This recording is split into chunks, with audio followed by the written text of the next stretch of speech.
let's talk about 5 things that you do need when you're taking your motorhome to Europe, and then 3 things that you really don't, no matter what the Facebook groups or forums tell you.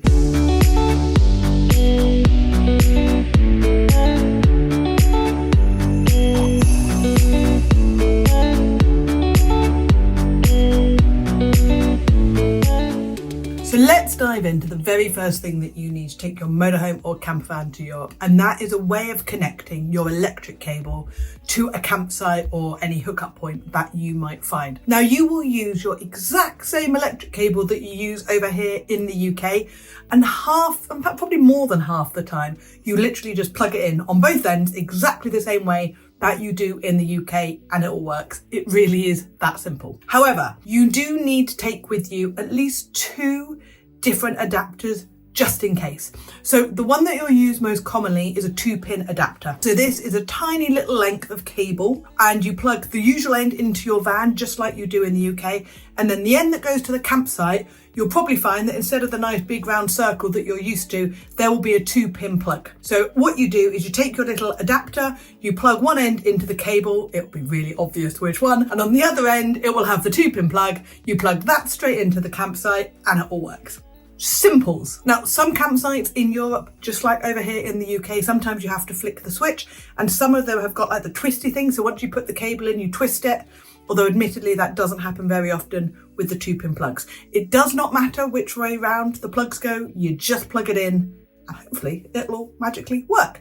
So those are the first thing that I suggest you get. I also recommend getting something called a splitter cable. Sometimes on some of the campsites, certainly some of the smaller campsites, there aren't enough electric posts for every single pitch like you might be used to here in the UK. So what happens then is you and the pitch next to you share one electric place. It's fine, perhaps they're not using it, or perhaps there's nobody there, in which case there's not a problem. But what you want is a splitter. So you plug the splitter into the campsite end, then it's got 2 different attachments. You will use one, they will use the other. You just have to bear in mind that whatever the ampage allowance is on the campsite, you're both feeding into it, and obviously you don't want to trip them, and you hope that they're considerate enough to not want to trip you, so you can have to use less electric, or certainly less high powered things than you might be used to, but that's worth having. I haven't used it that often, but I have used it enough to make it worth carrying. I also recommend, I mentioned this in a previous video, but getting one of those reverse polarity plugs if you're concerned about reverse polarity. It's a little plug, it goes into any of your 3-pin sockets in your van, and then once you've plugged the electric cable in, it won't tell you until it's plugged in. But once you've plugged it in, that plug will then light up. So you connect your van to the electric as usual on the campsite, you plug the plug into the 3-pin socket before you do anything else, and it will tell you if you've got reverse polarity issue or not.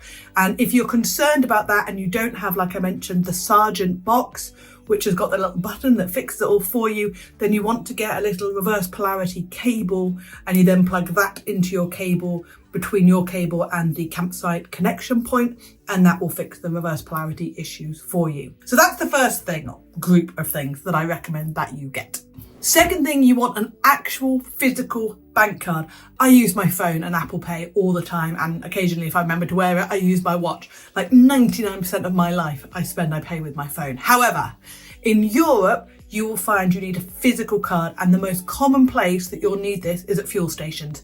You have to actually put the card in the little slot. Now, sometimes the location of where you pay varies. Perhaps you pay in the kiosk, or sometimes on some of the fuel stations you pay at the end and you select the pump number. But more often than not, you pay just like you have pay at pump stations here in the UK. That's how they work in Europe, but they want a physical card. So you definitely need to remember. I forgot on one of my trips, and that was an absolute pain. I actually ended up having to get someone to send it over, which was dangerous and a really bad plan. So do make sure that you bring an actual card with you. You may or may not know that there are some legally required things that you need to carry with you in Europe, and I'm going to lump all these together as one thing. So here's what you need. First thing you need is a high visibility jacket for every single person who's traveling in the van.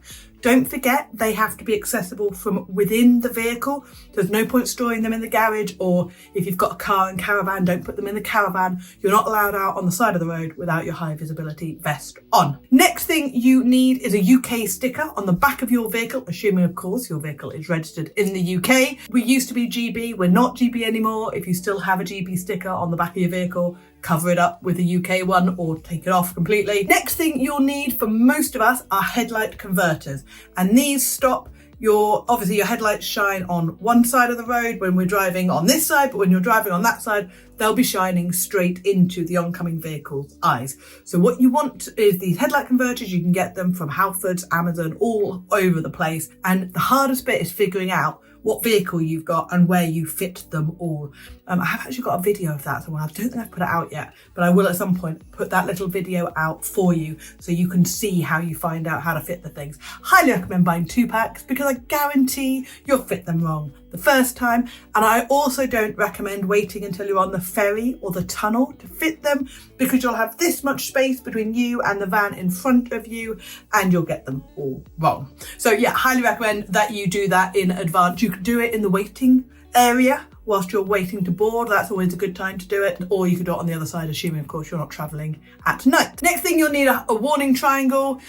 You only need 1 warning triangle. There's a weird thing going around Facebook groups and forums saying you need 2. Unless you're a Spanish resident, you don't need 2. Just 1 is absolutely fine. Don't forget, or indeed, if you don't know, hello, they will change the warning triangles in Spain for the V16 lights.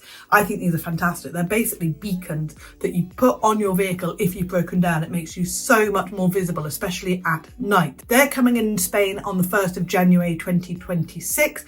I assume the rest of the EU will spread once they see how much more beneficial they are, that law will spread. They don't yet know at the time of filming whether or not you're going to need a SIM card or data SIM in the V16 Lite so that they can track you. So I would hold off buying one until that is sure. Once it is sure, if you're watching this, I will put the link to the one that I recommend grabbing down in the notes. But don't buy one, well, unless you're going to buy one with a SIM, but they're obviously much more expensive. But don't buy one without a SIM card just yet, because I'd hate you lose the money and then have to buy another one. You do need to carry a first aid kit, which, given that you're going to be touring in Europe for a while in your motorhome or camper van, you're probably going to have anyway. But there is a law in many European countries called the Good Samaritan law, which basically means if you see an accident, you have to stop, and part of offering help is having a first aid kit. So you just have to have one. It does not specify what you have to carry or anything like that.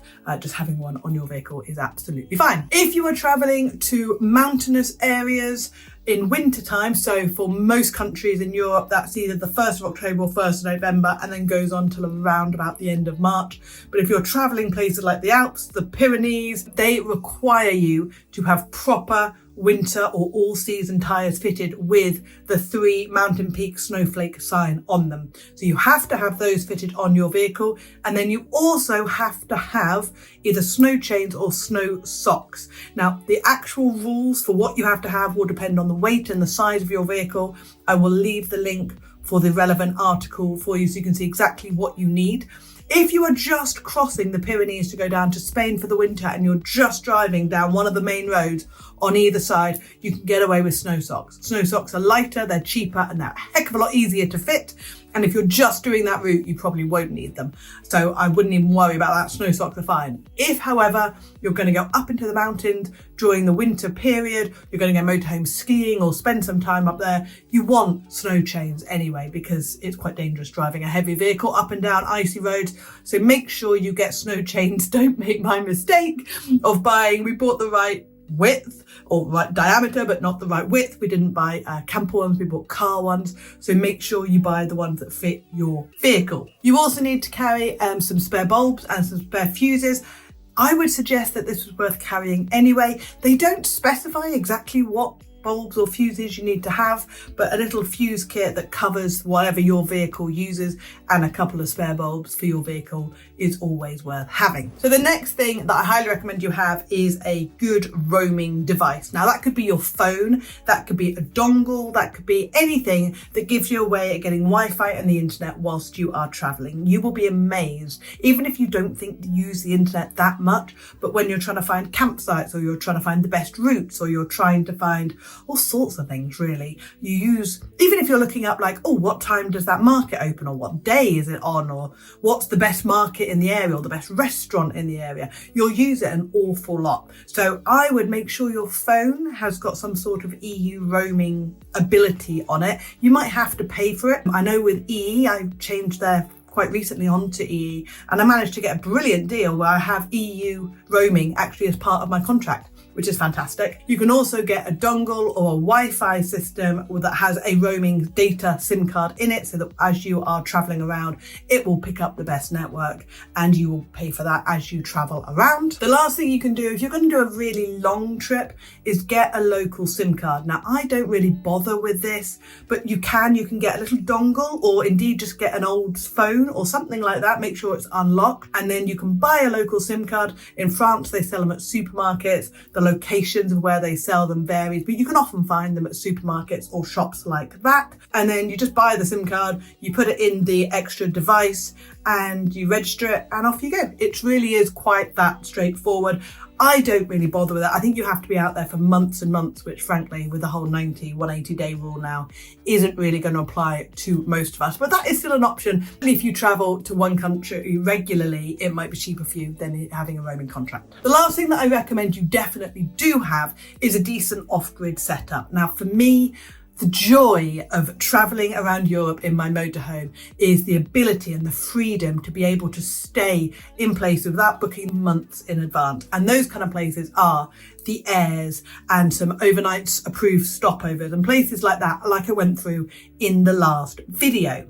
So if you want to use places like that, you need to be able to stay completely self-contained and off-grid for at least a night or two before you then have to go into a campsite and either hook up to charge or indeed empty out all your waste and get new fresh water and stuff. So having the ability to do that starts really with your power. So I highly recommend, if you've got the payload, and don't forget about your payload, getting a decent sized solar panel fitted onto your roof. And then if you can, upgrade your system to lithium battery. I cannot tell you, in fact I can tell you, because I did a video all about how I spent 6 weeks off grid, didn't plug into a campsite once. And that's the video here about when I was touring around Ireland. I was testing out my new lithium setup and it was fantastic. If you haven't got a lithium setup, or even if you have, but like me, use your laptop a lot, you have a drone, you have lots of devices that you want to charge, I'd also highly recommend that you get a portable power station like an EcoFlow. I've actually got 2. I have one that charges my Starlink and my electric blanket, and then one is sort of an emergency, but if I need to charge my laptop up and stuff and it didn't charge properly whilst I was driving. So that's what I have, and those all give me the ability to spend time off grid. I can go weeks without having to plug in for power. So that's really useful and highly recommended for you to get the most out of your touring around Europe. So on to 3 things that you really do not need to carry in your motorhome or your camper van. The first is a breathalyzer. This used to be a law in France. It's now changed to a €0 penalty. They haven't deleted the law entirely, but they cannot charge you if you don't have any form of breathalyzer on you. However, I've been told that if you carry an out-of-date breathalyzer, they can. So I recommend not carrying a breathalyzer at all, but if you do happen to have them from an old kit or something that you used to have, make sure they're still in date, otherwise get rid of them. Whilst we're talking about it, don't forget that the drink drive laws in many of the European countries are way lower than we've got in the UK. So you might be used to having a pint and then driving. You won't get away with that in many of the countries in Europe. So I always recommend never drinking and driving. But if you are going to have a little one, make sure you know exactly what your limits are before you drive. Next thing that you really do not need is a generator. They are heavy anyway, and you probably will not use it anywhere near as much as you think you're going to. If you're staying on campsites, most of them ban generators anyway because they're a nuisance to other vehicles, but also you'll have hookup on most campsites, so you won't need the generator. And if you're staying off grid, you won't want to run a generator because that attracts attention and unwanted interest in what you're doing.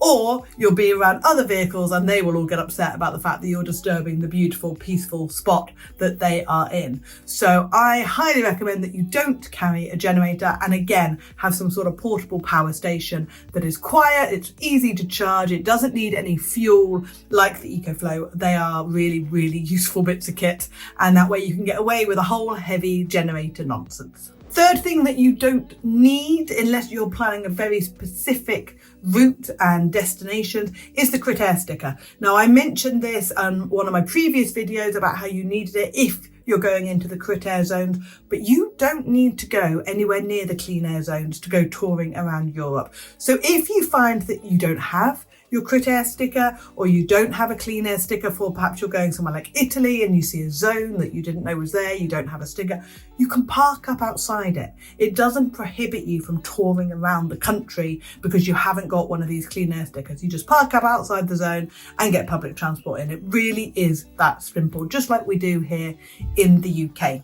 So those are 3 things I don't think you should waste your money on, unless, like I say, the Critair, if you are going to be going into some of the zones, it might be useful for you, but the others I really don't recommend that you carry. Don't forget, if you want more tips and tricks about touring around Europe, there are a couple of ways that you can get the information. Firstly, I am doing a live Europe touring webinar. I'll leave the details for that in the notes. If you happen to watch this video after that's been and gone, then the replay will be available for you.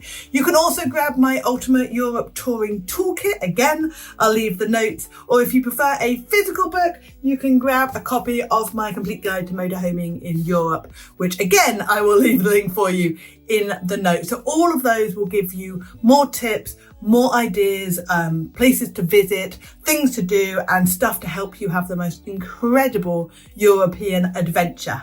If you're not already subscribed to the channel and you want more tips about touring the UK and Europe, then please feel free to subscribe, and I'll see you on the next video. Take care. Bye.